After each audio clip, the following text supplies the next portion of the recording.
Peter, in the second reading today, is speaking to his flock in a time of persecution, encouraging them to be strong. Although less violent than later persecutions, what the Christians are suffering at that time is real. They are being reviled and insulted by Jews and Gentiles alike.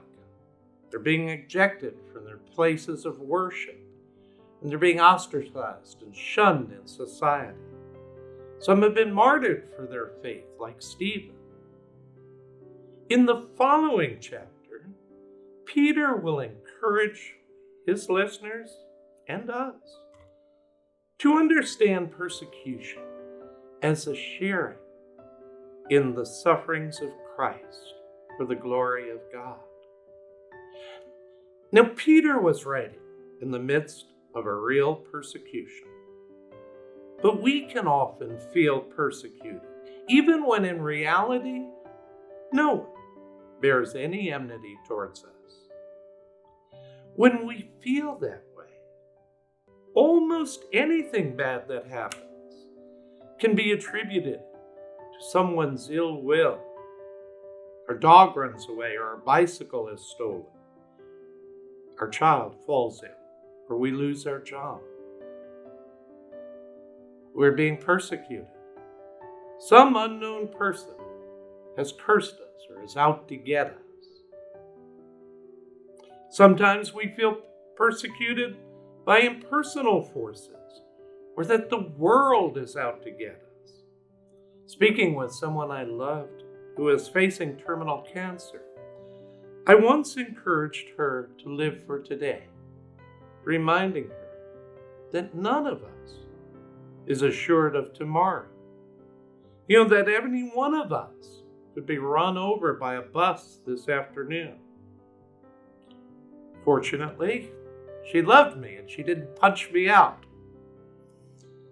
But she did speak to me of what it felt like, that there was a bus out there with her name on it, cruising around, looking for her to run her over.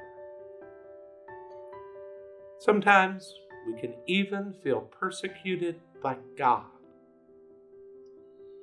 And God knows we feel that way. We've been telling him for 4,000 years when we pray the Psalms. Psalm 38, for example. Lord, do not punish me in your anger.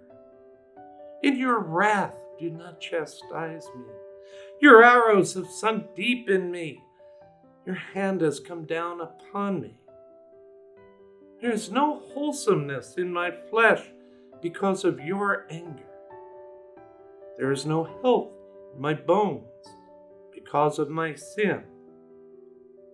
The psalmist concludes with a plea. Do not forsake me, O Lord. My God, be not far from me. In the midst of this crisis, we can indeed feel persecuted. We dread hearing one more piece of bad news. As individuals, as families, even as a church, we can feel persecuted and forsaken. The sufferings are real. The feelings are real. And God responds to that reality with the deepest reality of all, with his love. I love you. Jesus says to us in the gospel today, I will never forsake you. I will not leave you orphans. You are in me, and I in you. Let you and I rejoice at these words as we offer our sufferings with Christ for the glory of God and the salvation of the world. Indeed, let all the earth cry out with joy.